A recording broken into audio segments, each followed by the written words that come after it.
안녕하세요. 김윤갑의 경제부동산입니다. 구독, 좋아요 부탁드립니다. 지금 당장만 보면 아파트 때문에 우라통이 생기겠지만 조금만 더 참으면 다주택자들의 엄청난 물량과 공급 물량이 한꺼번에 쏟아져 나와 공짜나 다름없는 폭탄 세일 시대가 펼쳐질 것입니다. 지금 남아도는 물량이 자그마치 1천만 가구이며 주인 없는 공공임대까지 포함하면 국민이 소화할 수 없는 물량입니다. 매물 잠김으로 버티고 있지만 이제 그 물꼬가 터지기 시작하면 걷잡을 수 없을 것입니다. 상담 안내는 02-501-7554, 유료 상담은 010-3999-8808입니다. 전화 주십시오. 무주택자 조금만 기다려라. 아파트 공짜 폭탄 세일 임박. 진짜 이번 하락장이 이제 2022, 23, 24, 25, 26 이 사이에 진행될 것으로 이제 보이는데, 그때 공급이 몰려 있고 그 다음에 다주택자들과 임대주택 사업자들 이런 물량이 한꺼번에 쏟아졌을 때 과연 어떤 일이 벌어질까? 옛날에 2013년은 비교도 안 될 것 같아요. 여기 보시면 아파트가 쓰러지고 있네요. 뻥 하고 부딪히고 있고 36개 주택량. 자, 부동산 실거래가와 거품가 초급매. 자, 한번 볼까요? 여기서 보시면 일단 빨간색 실거래가 쭉 타고 2009년에 정점을 찍었죠. 그리고 2014년에 바닥. 이번에 이제 문재인 정부 때 올라갈 때예요. 이게 바로 2021년 현재 더 뛸 수도 있는데, 일단 그 다음 예상을 한번 해볼게요. 이제 결국은 떨어질 거 아닙니까? 아마 내년부터 빠질 것 같은데 바닥. 2025년이나 6년까지는 빠지지 않을까. 그런 다음에는 2030년이나 32년 돼야 꼭지를 찍을 것 같아요. 그런데 여기서 이제 하고자 하는 말은 빨간 게 실거래가고 이 파란 게 매물이에요. 매물. 잘 보세요. 올라갈 때는 매물이 더 위에 있어요. 항상 호가가 높다는 거죠. 상승장에는. 그런데 이 떨어질 때 보세요. 자, 이게 매물인데 떨어질 때는 호가가 항상 더 낮에 있어요. 그렇죠? 그러니까 이 올라갈 때는 호가가 위에 있다 보니까 거품가 가격이 있는 거예요. 그리고 내려갈 때는 호가가 더 밑에, 한참 밑에 있어요. 그래서 초급매가 있어요. 여러분들이 실거래가만 보고 판단하면 안 돼요. 지금은 워낙 뜨겁다 보니까 실거래가 위에, 한참 위에 매물들이 있어요. 근데 떨어질 때는 반대입니다. 자, 밑에 있어도 거래가 안 되다 보니까 실거래가가 더 위에 있어요. 그러니까 하락장에는 여러분들이 뭐 30% 집값이 빠졌다 그러면 40%, 50% 빠진 집을 잡을 수가 있다는 거예요. 여기서도 보면 이번에도 보세요. 올라갈 때 거품이 이렇게 세죠. 현재 여기 매물이 훨씬 높아요. 그 다음에 떨어질 때 이렇게 초급매. 자, 하락할 때 아마 상상 초월이죠. 거의 이 정도까지는 아니래도 많이 빠지죠. 그런 다음에 또 올라가고. 그런데 이제 그럼 매도할 구간과 매수할 구간이 어디냐? 여기 매도할 구간이고요. 여기가 매수할 구간인 거예요. 당연한 거 아니에요? 지금은 큰 틀에서는 1년이 뛰든 6개월이 뛰든 어떻든 간에 이게 너무 많이 올랐기 때문에 매도할 구간은 맞습니다. 여기도 매도할 구간, 여기도 매도할 구간이죠. 매수할 구간, 여기 바닥 이런데.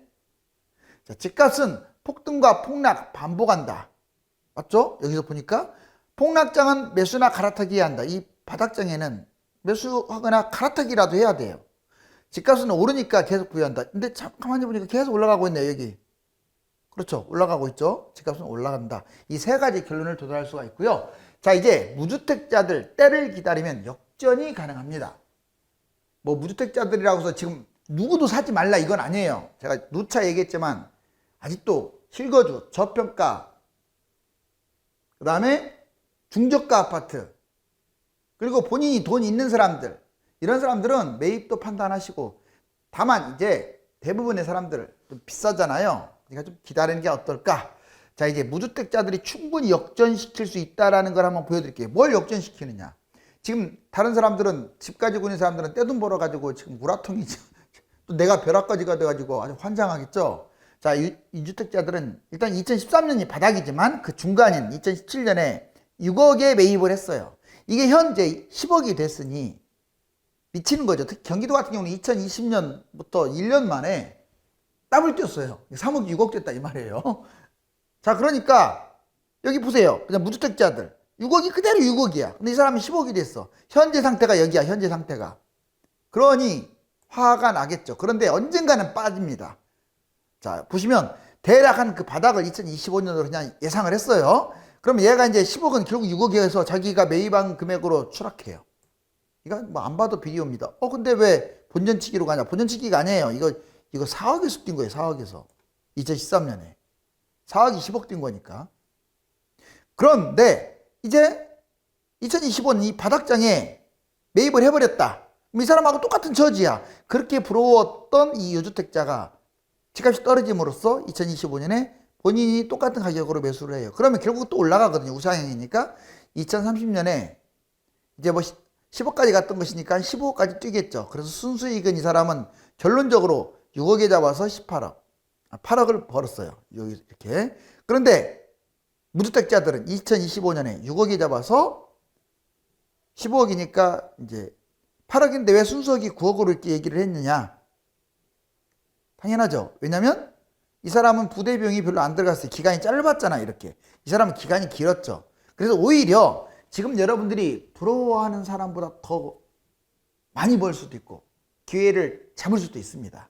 이건 금매만이 해당되는 게 아니라 3기, 신도시, 택지지구 등 분양도 포함돼요. 자, 부동산 폭등난 과정, 무주택자 반값에 잡을 수도 있습니다. 한번 그 흐름을 볼게요. 4억 아파트, 이때 보통 새 아파트 핵심 입지 상승기로 이제 전환했을 때 이 바닥장의 4억이었던 게 지금 현재 이제 9억까지 올라왔죠. 가격 폭등, 대세 상승기, 전국 하락기. 그러다가 이제 매물은 10억이 있어요. 자, 9억, 10억. 이제 최근에는 10억까지 올라가는데 어찌됐거나 1억 정도 매물이 높아요. 호가 띄우기 계속합니다.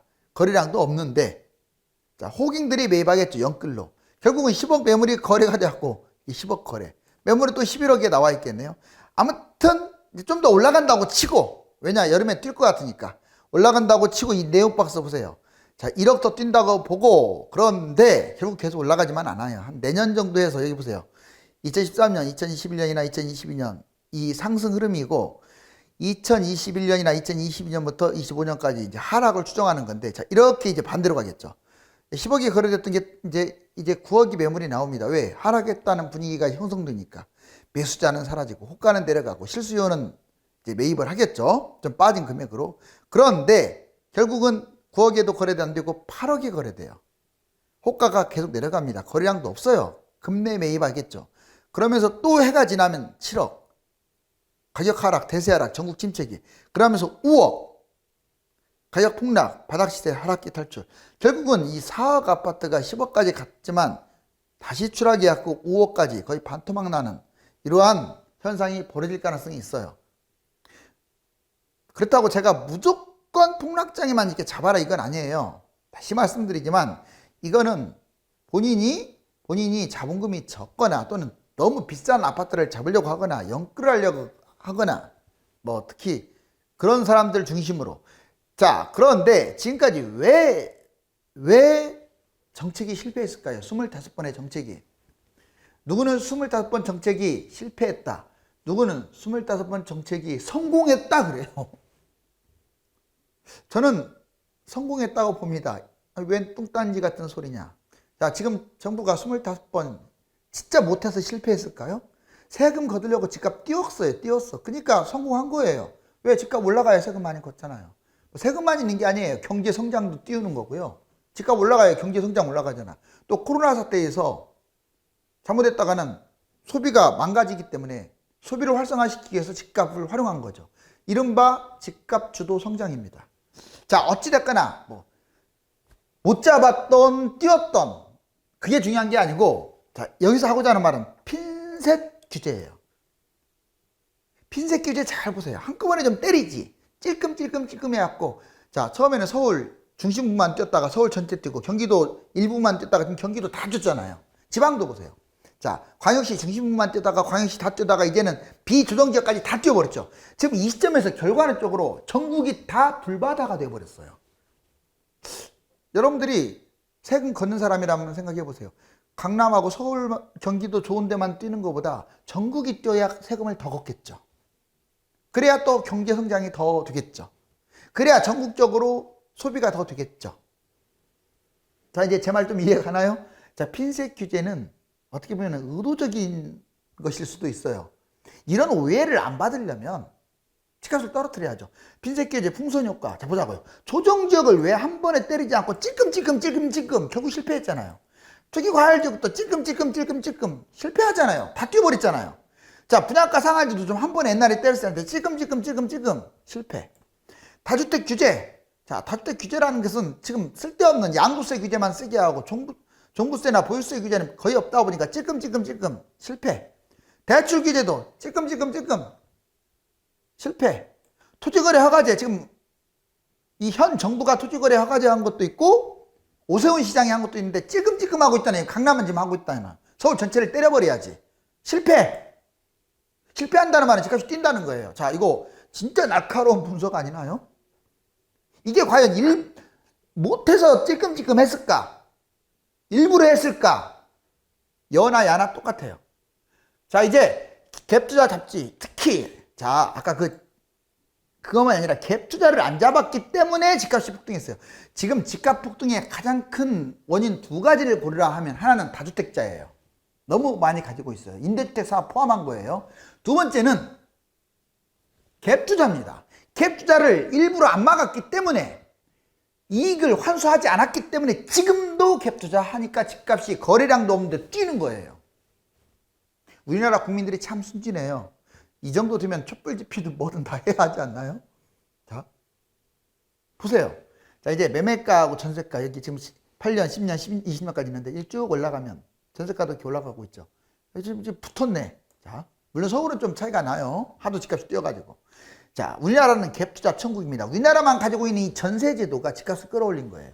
전세가 상승, 그 다음에 매매가 상승 둘 다 이어지고 있는데 일반인들 갭투자가 크게 증가했어요. 특히 최근은 일반인들이 자녀 몫으로 갭투자하고 있잖아요. 두 번째, 그전에 다주택자 갭투자가 크게 증가했죠.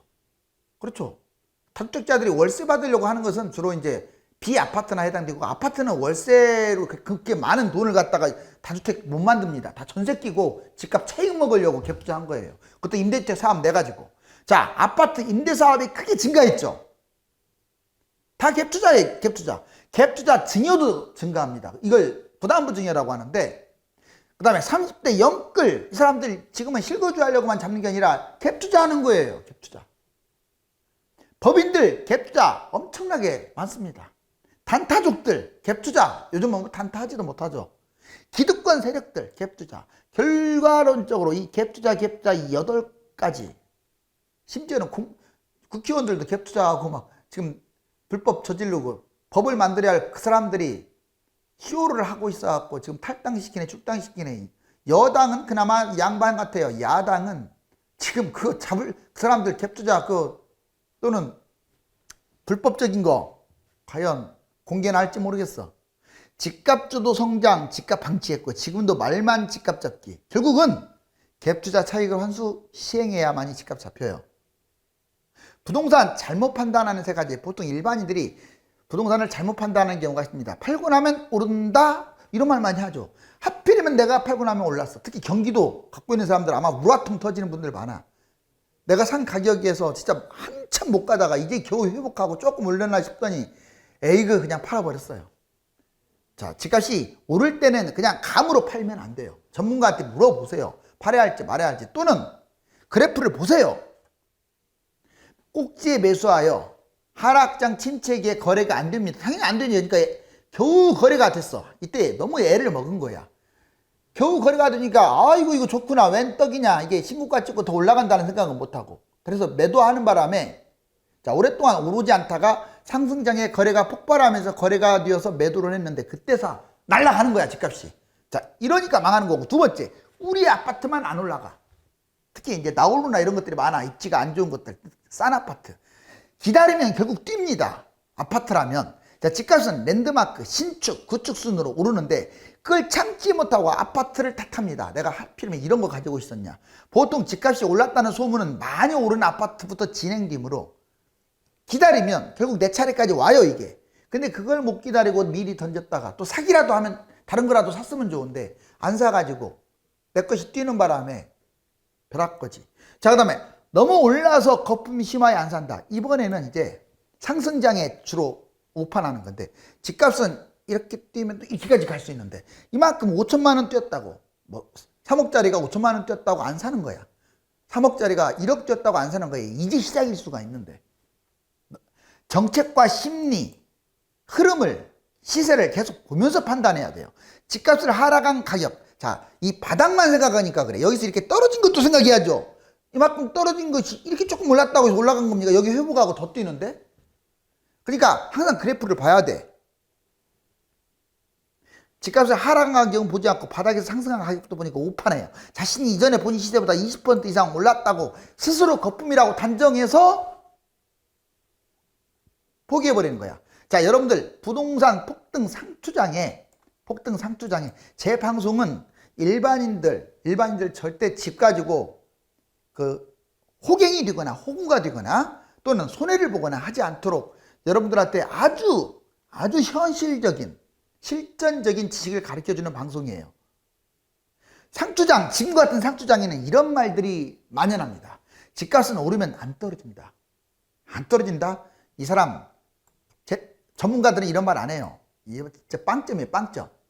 지금 계속 올라가는 거 무슨 안 떨어지는 게 어디 있어요? 과거 지금 10년 전, 20년, 30년 것도 못 본다는 얘기예요. 세상에 안 떨어지는 것은 없어요.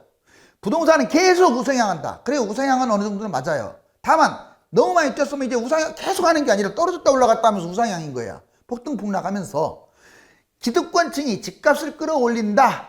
그러니까 정부도 집값을 끌어올리니까 안 떨어진다. 그러면 왜 이명박 정부 때, 박근혜 정부 때 초기 때는 왜 떨어졌나요?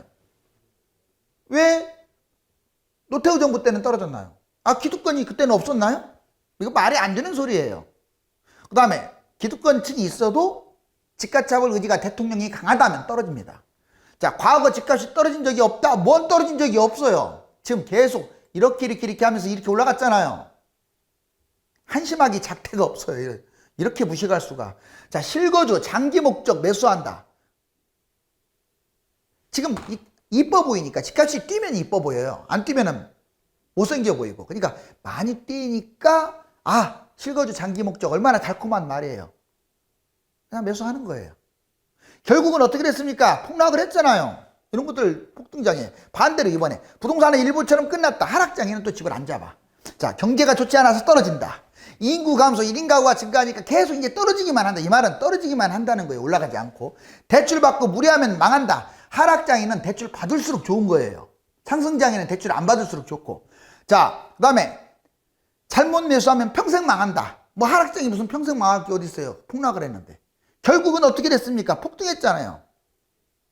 한국 집값 상승률과 부채 생각의 세계 1위. 아유, 수도권 실거래요. 그 다음에 전국. 자, 전국 수도권은 전국보다 더 뛰었는데 이게 미국, 네덜란드, 영국, 중국, 일본. 전국이 됐든 수도권이 됐든 다른 나라를 압도하고 있네요. 집값 상승률. 여기 보세요. 주택가격 상승률. 주요 선진국 가계부채 증가율. 한국 주요 국가에서 1등이에요. 1등. 그리고 스웨덴, 캐나다 쭉 있는데 압도적이죠. 압도적. 자, 집값은 뛰고 부채 증가율도 높고 아주 좋지 않은데 이 순간에도 지금 거품이 뛰고 있다는 거. 세계 주요 도시 PIR 규모 15.6. 서울, 런던, 뉴욕, 도쿄, 싱가포르 주요 도시에서 압도적. 자, PIR 규모 봤더니 자, 여기 보시면 규모를 쭉 보니까 PIR 규모로 봤더니 우리나라가 이제 한국 전체적으로 봐서 16위예요. 이건 보니까 개발도상국 다 포함됐잖아요. 거의 200개 국가에서 16위. 여기서 선진국 있나 봐요. 홍콩 도시국가고. 없네요. 다 지금 우리나라보다 훨씬 못 사는 나라들이잖아요. 개발도상국이잖아요. 없어요. 싱가포르도 뭐 도시국가고. 그러니까 우리나라 정도 규모나 인구를 가진 국가는 이렇게 PIR 규모가 높질 않아요. 다 밑에 있단 말이에요. 얼마나 거품이 심한지. 영국, 프랑스, 독일, 뭐 일본, 웬만한 나라들, 미국 한참 제낀 거예요. 우리나라 집값이 반토막 나도 미국보다 거품이 심하다는 거 아세요? 지금 상황에서 반토막 나도 미국보다 거품이 심해요. 자, 그 다음에 한미일 부동산 거품 비교해봤더니 일본은 91년에 꼭지에 이게 일본이야. 일본 이렇게. 그러다가 이렇게 떨어졌죠. 이렇게 길게 떨어지죠. 일본. 미국은 2008년에 금융위기 터졌죠. 결국 최근에 올라갔지만 그래도 지금도 우리나라보다 반토막밖에 안 돼요. 그렇게 올랐는데도. 아무튼 우리나라는 그런데 여기 재밌어요. 이 까만 거 보세요. 2021년. 일본, 미국보다 금융위기도 안 터졌는데 지금 여기야. 아, 무섭네요. 자, 그 다음에 버블 수준 보니까 2007년에는 우리나라 버블이 이 정도 됐고요. 일본은 91년에 여기 까만 거, 빨간 거 2007년. 한국 보세요. 2021년은 일본하고 맞먹네요. 아유, 더 올라가면 일본 추월하게 생겼어요. 결국은 이제 이거 조심해야 돼, 이거 진짜로. 제가 원하는 것은 일본처럼 입장나는 거 원하지 않아요. 미국처럼 그냥 급락했다가 이렇게 올라가는 걸 원하지. 자, 그 다음에 2013년 평균 폭락 30에서 50%. 자, 여러분들 보면은 서울 5년 동안 하락을 했고 회복기간 3년. 실질적으로 31%나 빠졌어요. 근데 금매 기준으로는 거의 50% 빠졌다고 보시면 돼요. 자, 그 다음에 강남 3구 보면 역시 5년 3개월. 회복은 2년. 정말 짧게 하죠, 회복은. 그리고 35, 실질적으로 50% 빠졌네요. 그런데 난리 나는 게 지금 경기도 보세요, 경기도. 여기 보면은 빠진 것은 4년밖에 안 되지만 회복이 6년 4개월. 그러니까 상승장에도 안 뛰는 거야, 집이 남아도니까. 그러다가 48, 실질적으로 60% 떨어졌다는 거예요, 경기도가. 무섭지 않나요? 이제는 더 많아졌어. 이때는 2기 신도시도 입주 안 했을 때고, 이제는 2기, 3기 신도시까지 나오잖아요. 인구는 그대로고, 1인 가구만 증가하는데. 부동산 흐름, 보면은 계속 이게 0이야, 0, 0, 0. 자, 문재인 정부 때 얼마나 많이 뛰었습니까? 다 뛴 거잖아, 이거.